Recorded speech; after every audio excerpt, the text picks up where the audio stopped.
हम ब्रह्म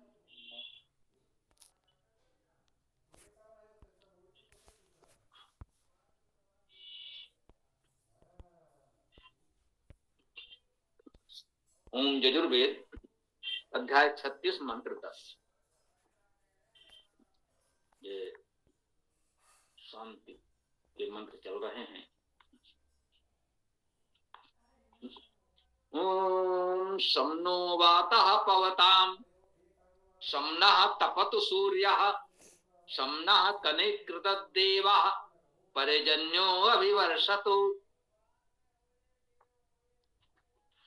इनके अर्थ बहुत सरल हैं, बहुत व्याख्या की अपेक्षा नहीं करते। सुंदर प्रार्थनाएं हैं, इसी रूप में इनको अपना लें। शम शांतिकारी कल्याणकारी, नो हमारे लिए, वाता वात वात पर थोड़ा विचार कर सकते हैं। वात धातु है जिसका अर्थ है सुखी होना, सेवा करना, गति करना भी है।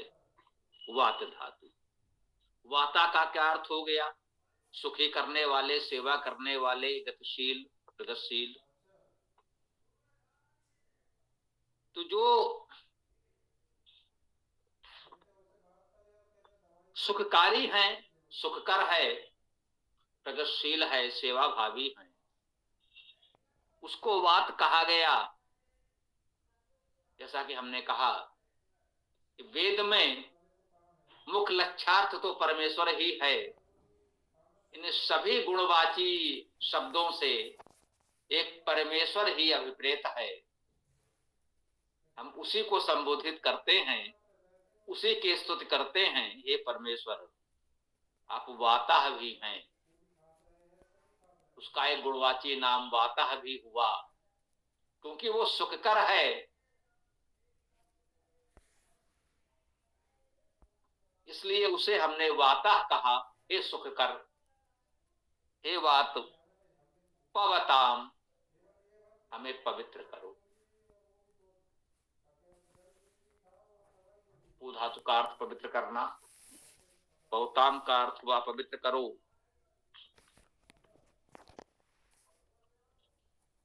तो हे सुखकर परमेश्वर, हमें पवित्र करो। देखिए, परमेश्वर को वाता सुखकर कहा गया। वह तो सुखकर है, तो सुख करेगा ही करेगा। हमने नहीं कहा सुखी करो, हमने इतना ही कह दिया कि आप सुखकर हैं तो हैं। अब आप सुखकर हैं तो सुख तो आप करेंगे ही करेंगे। हमें आप पवित्र कर दो। क्यों भाई? हम पवित्र हो जाएं तो परमेश्वर के सानिध्य के योग्य हो जाएं, और परमेश्वर का सानिध्य प्राप्त हो, परमेश्वर की उपासना अर्थात निकट बैठना हो जाए, तो वो सुखकर है। सुख तो वो कर ही देगा, उसमें हमें कुछ कहने की आवश्यकता ही नहीं है। तो हमने ये कहा कि हमको पवित्र कर दो। से सुखकर तो आप हैं ही, वो आप कर ही देंगे। वो हम क्यों कहें? वो हम कहीं नहीं रहे। समना तपत सूर्य,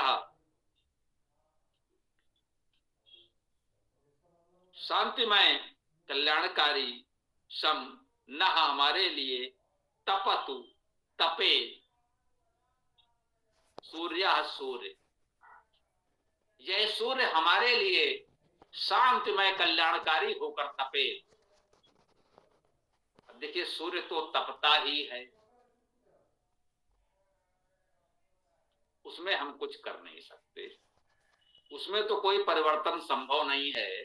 वो तपता है तो वो तपे, हमारे लिए कल्याणकारी होकर तपे। हमको इतना ना तपाए कि हमारे लिए कष्टकर हो जाए। जी, इस समय हम सूर्य का ताप खोजते हैं। कहीं धूप मिल जाए तो वहां कुछ देर खड़े हो जाएं, बैठ जाएं, और कुछ समय के पश्चात यही धूप कष्टकर हो जाएगी। समना तपत सूर्य, सूर्य हमारे लिए शांतिकारी कल्याणकारी होकर तपे, जितना आवश्यक है उतना ताप हमें दे, झुलसाए नहीं। ये उसका भौतिक अर्थ हुआ। हम सामान्यतः आध्यात्मिक अर्थ ही करते हैं, वो तो अवश्य कर लीजिए। सूर्य शब्द का अर्थ क्या हुआ? सुप्रसवे, सु ऐश्वर्य और सुप्रेरणे, तीनों धातु में हम इसमें ग्रहण करते आए हैं, पहले भी शब्द आया है। तो जो सृजनशील ऐश्वर्यवान प्रेरक है वह सूर्य अर्थात परमेश्वर। सूर्य भी परमेश्वर का एक गुणवाची नाम है। उसका मुख्य नाम ओम कहा गया है, उसे ब्रह्म कहा गया है मुख्य रूप से। उसके अनेक गुणवाची नाम वेद में आए हैं, उनमें एक सूर्य भी है। तो वह सृजनशील ऐश्वर्यवान प्रेरक है परमेश्वर। वह हमारे लिए कल्याणकारी शांतमय होकर तपे। तप धातु का अर्थ भी तप्त होना, तप्त करना, तप करना आदि है। यदि ये ताप ऊष्मा न हो तो जीवन संभव नहीं। अत्यधिक हो जाए तो भी जीवन का विनाश हो जाए, ताप न हो तो भी जीवन न हो। उचित हो, जितना हमारे जीवन के लिए शांत सुख के लिए आवश्यक है उतना ताप हमें मिले, यही भाव है। वह हमें उतना ताप प्रदान करे, उतनी ऊष्मा, उतनी ऊर्जा हमें प्रदान करे। अति न हो, अति का भला न बरसना, अति की भली न धूप। अति न हो, अति सर्वत्र बरजाए। वो हमारे लिए समना अर्थात हमारे लिए शांत कर कल्याणकारी होकर तपे। समना कनिकृत देवा, समना हमारे लिए शांतिमय कल्याणकारी हो। कनिकृत देवा, देवा अर्थात देव, दिव्य प्रकाशमान। कनिकृत, इसमें कन धातु है जिसका अर्थ है प्रकाशित होना, जाना अर्थात गति करना, व्याप्त होना। इससे तो कनि बन गया।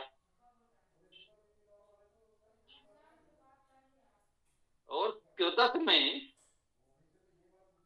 क्रिय धातु करना। कनि कृदत में समास के रूप में अर्थ करें, कनि कृदत का अर्थ हो गया प्रकाश करने वाला।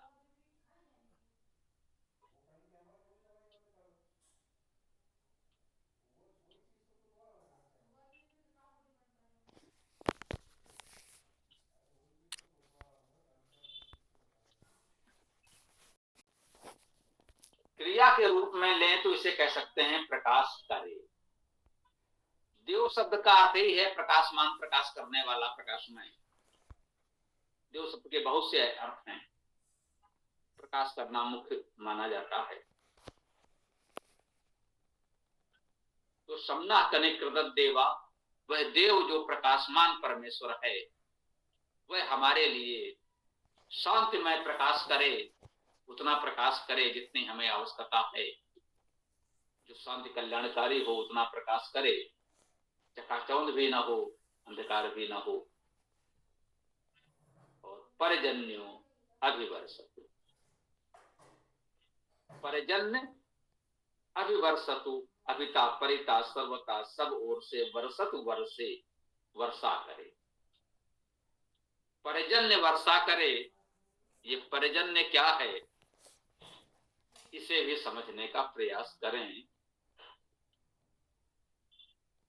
परजन्य शब्द में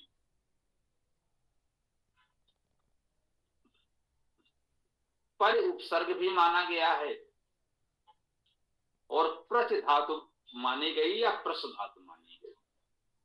प्रच धातु का अर्थ स्पर्श करना, मिलना। प्रस धातु का अर्थ वर्षा करना। प्रस धातु का अर्थ वर्षा करना है, ये प्रस धातु का अर्थ भी वर्षा करना है। प्रश्न से पर्जन्य शब्द की निष्पत्ति मानी गई है।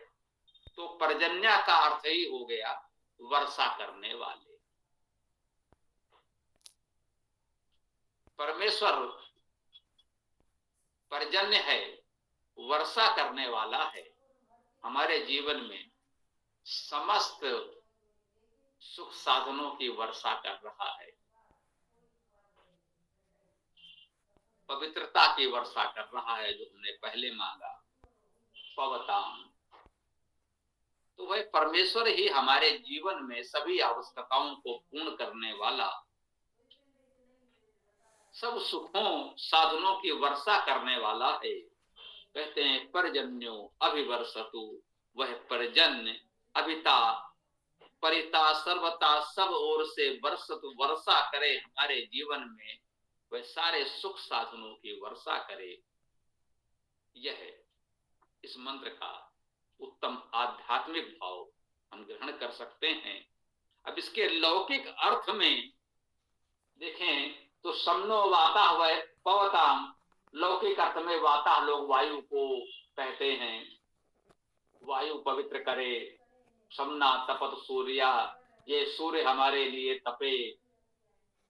सम्ना कनिकृत देवा, अब देव का अर्थ जो भी दिव्य प्रकृति है उसमें सूर्य चंद्र वायु जल वृक्ष वनस्पति आदि सब कुछ मान लें तो ये सभी देव, यद्यप एक वचन में है तो परमेश्वर के लिए तो है ही, क्योंकि मुख्य लक्ष्य तो परमेश्वर ही है। तो यहाँ देवा एक वचन में मुख्य रूप से तो उसी के लिए है।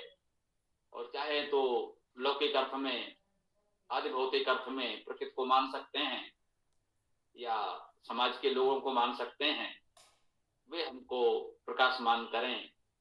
देव विद्वान हमें विद्या के प्रकाश से प्रकाशमान करें। पर्जन्यो अभिवर्षतु, पर्जन्य लौकिक अर्थ में बादलों को कहते हैं, कह रहे हैं ये बादल सब ओर से वर्षा करें।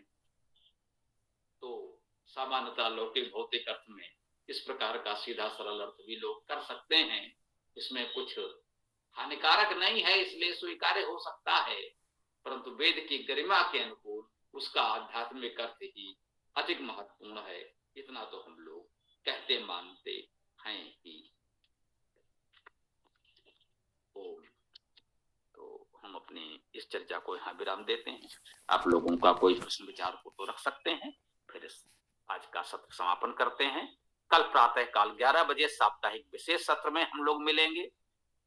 कृपया आर्य समाज से जुड़े हुए आर्य विचारधारा के लोग विशेष रूप से तैयारी के साथ जुड़ें, क्योंकि दूसरा पक्ष जो जन्मना वर्ण व्यवस्था मानता है उसको सिद्ध करने के लिए तैयारी करके आएगा।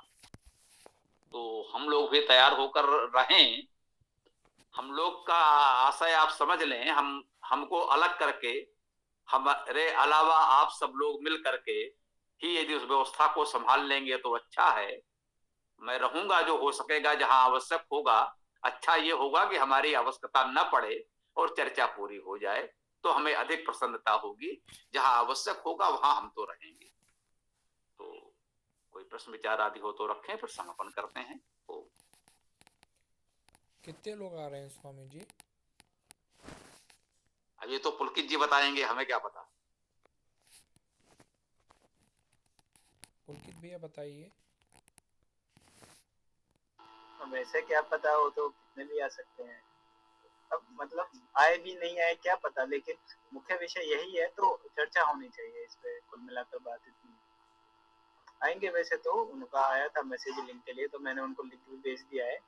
तो देखते हैं जितने भी आते हैं उससे क्या फर्क पड़ता है। ठीक है।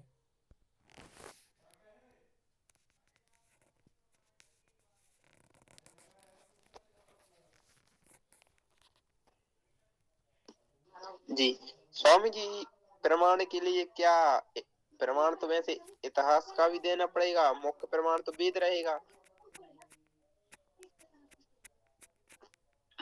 जी, वेद तो हमारा मुख्य प्रमाण है ही, और आपने ठीक कहा, इतिहास भी रहेगा, रह सकता है। यही दो प्रमाण होते हैं। वेद तो सैद्धांतिक रूप से है, जो वेद कह रहा है वो तो सबके लिए मान्य है ही। वेद की पुष्टि के लिए इतिहास को भी प्रस्तुत किया जा सकता है। ठीक है।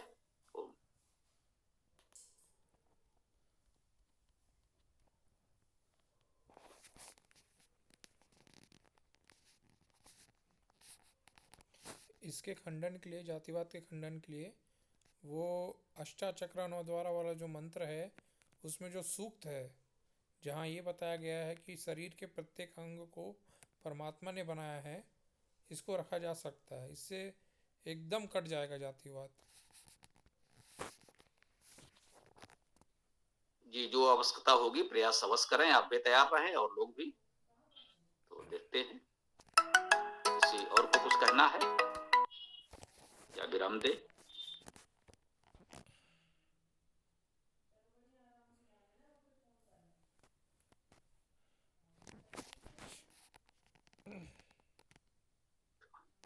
स्वामी जी नमस्ते। ये जो शब्द आया पवताम, पव धातु से बनेगा ना?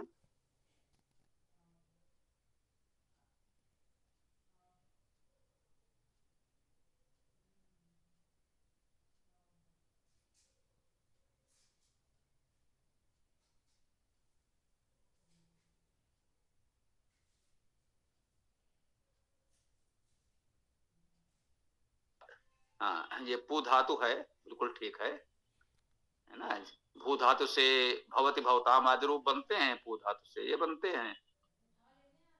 और जैसे अभी ईसापुत्र जी ने कहा देवा नाम पू अयोध्या, वो पू यही है, पू धातु है, उसमें विसर्ग लग गया, शब्द बन गया है वो नामिक शब्द, देवा नाम पू अयोध्या।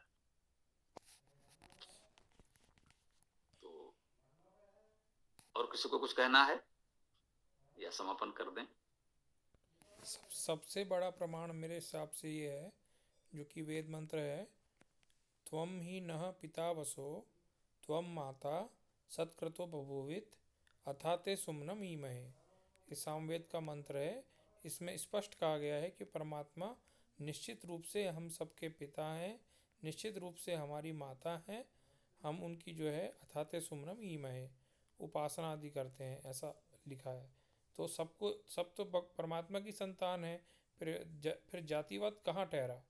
जातिवाद फिर वही करता है जो नास्तिक है। भैया थोड़ा सा विषय स्पष्ट कर लीजिए। जातिवाद विषय नहीं है, विषय वर्ण व्यवस्था है कि उसे जन्म ना माना जाए।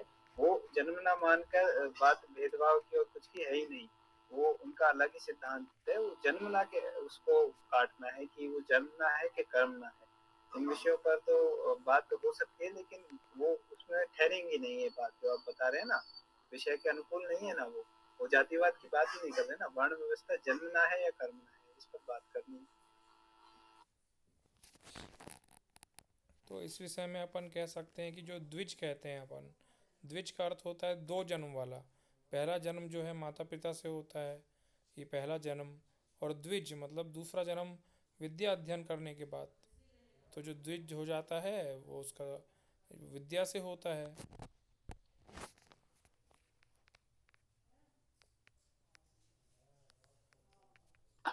हाँ चलिए, ठीक बात है, इसको तो कल देखेंगे।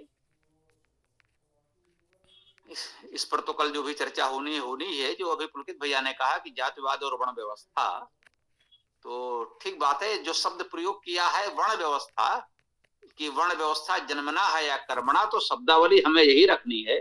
और जो ईसापुत्र जी कह रहे थे, कुल मिलाकर बात वही है।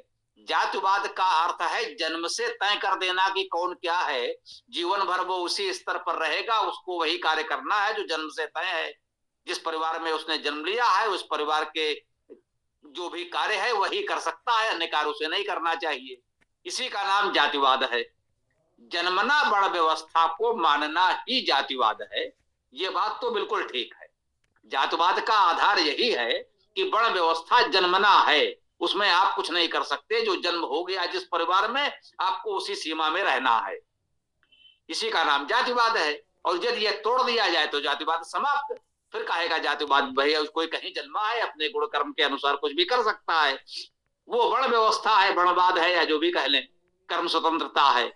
तो कर्म स्वतंत्रता और जन्म से कर्म को निर्धारित कर देना, तो जो जन्म से कर्म को और उसके सामाजिक स्थिति को ऊंच नीच या उसका जो भी कार्य व्यवसाय निर्धारित कर देते हैं, जन्म से निर्धारित कर देते हैं, उसी का नाम जातिवाद भी है। लेकिन ये बात पुलकित की बिल्कुल ठीक है कि जब उन्होंने विषय वर्ण व्यवस्था रखा है तो हमको अपनी ओर से जातिवाद जैसा कोई शब्द लाकर ऐसी स्थिति नहीं बनानी है कि वो कहें कि साहब विषय भटक रहा है और आप ऐसी बात क्यों कर रहे हैं। जो शब्दावली है हम बिल्कुल वर्ण व्यवस्था पर ही बात करेंगे, लेकिन ये सब आपस में समझने के लिए ठीक बात है कि विषय ही यही है कि जन्म से वर्ण व्यवस्था अगर वर्णों को मान लेंगे, जाति को मान लेंगे तो वो जातिवाद हो जाएगा, और हम कर्म से मानते हैं तो सब खुला हुआ है, वहां जातिवाद के लिए स्थान नहीं बचता है। लेकिन हमें ध्यान रखना है जब सामने वाले से बात हो, वर्ण व्यवस्था पर बात है तो हम सीधे सीधे वर्ण व्यवस्था की ही बात करें, उन्हें भटकने का अवसर न दें। तो अब मुझे लगता है कि सत्र को यहाँ समाप्त किया जाए और कल प्रातः 11 बजे हम लोग विशेष साप्ताहिक सत्र में पुनः मिलते हैं, वर्ण व्यवस्था पर चर्चा करते हैं। सब लोग तैयार होकर समय से जुड़ें। आप सबका बहुत बहुत स्वागत, धन्यवाद। आज के सत्र को विराम देते हैं। ओम स्वस्ति, ओम नमस्ते, ओम खम ब्रह्म।